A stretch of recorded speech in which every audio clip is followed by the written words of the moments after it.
Goeiemôre aan julle almal. Dit is die 5de November jaar 2025 en ek gesels 'n bietjie lekker met jou oor die woord. Ja, ons loop almal 'n pad. Party loop om baie jare, ander loop om korter, maar ons loop 'n pad en in hierdie pad maak ons baie foute. In hierdie pad sê ons baie goed wat ons nie moet sê nie. Baie keer ons emosies en ons denke en wat ons doen, baie keer word 'n muur tussen ons en ander mense en ook tussen ons en die Here. Ja, die Here verskoning weet van elke woord wat ons sê en alles wat ons doen. En daarom is ek bly dat ons 'n Bybel het om by ander ouens te gaan leer wat hulle reg gedoen het en wat hulle verkeerd gedoen het. Dan lees ek een van die interessantste karakters wat 'n groot invloed op my lewe gehad het, was Job.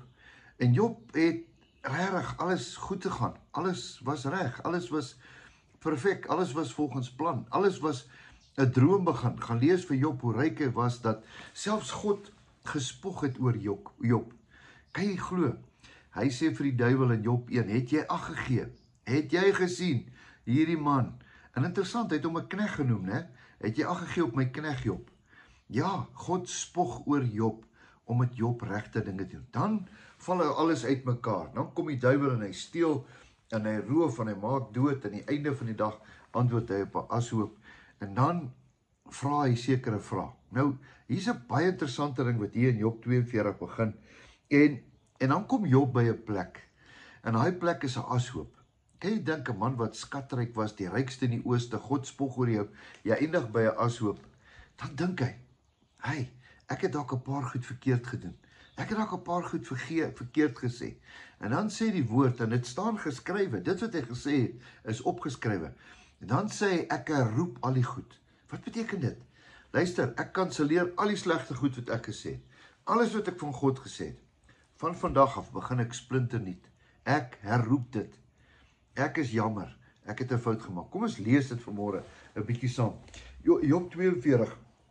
Hy sê, en Job het die Here geantwoord en het gesê, ek weet dat U alles kan doen en geen plan vir U onuitvoerbaar is nie. Hier kom hy by 'n plek. Die beste plek waar jy kan kom is wanneer jy erken jy het 'n fout gemaak. Hy sê, wie verberg die raadsbesluit sonder kennis? So het ek dan gespreek sonder om te verstaan. Dinge te wonderbaar vir my wat ek nie kan begryp nie. Hoor tog, ek sal spreek. Ek sal U ondervra en onderrig en U vir my. Hoor 'n bietjie wat sê hy. Hy het gesê op 'n stadium, die Here het gegee en die Here het geneem. En hy het dit, vandag sê hy, volgens hoor sê, het ek van U gehoor, maar nou het my oog U gesien. Daarom herroep ek, en ek het berou, en is in stof en in as. Here, ek is jammer. Ek het baie goed gepraat. Vergewe my, Here.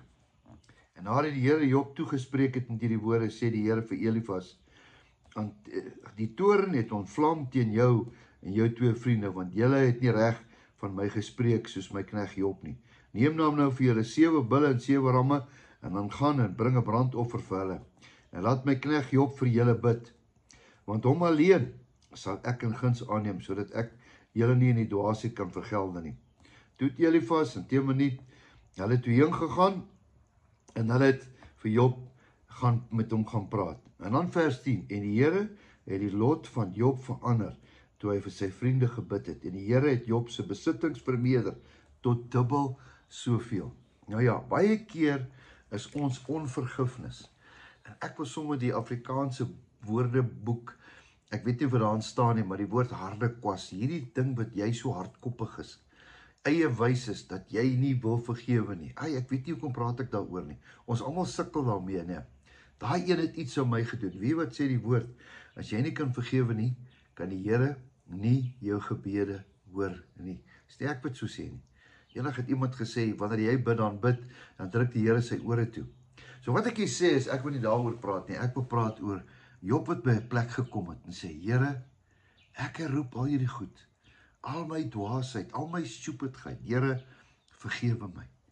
Wonderlike plek waar ek kan kom. Ek wil ook vandag daar kom. Ek weet nie van jou nie. Wil jy ook nie daar kom en sê, Here, in my dwaasheid het ek goed gedink of gedoen. Vergewe my. Here, opnuut, Dawid het gesê, skep vir my 'n rein hart, Here, van vandag af opnuut, dat ons hierdie dag almal weer op 'n nuwe bladsy begin. Gaan ek saam met jou bid vandag? Jy saam met my bid. Baie dankie Here, dat ons vandag nuut kan begin. Dankie vir u liefde, dankie vir die genade, dankie vir die getrouheid. Here, al was ons ontrou, u bly getrou.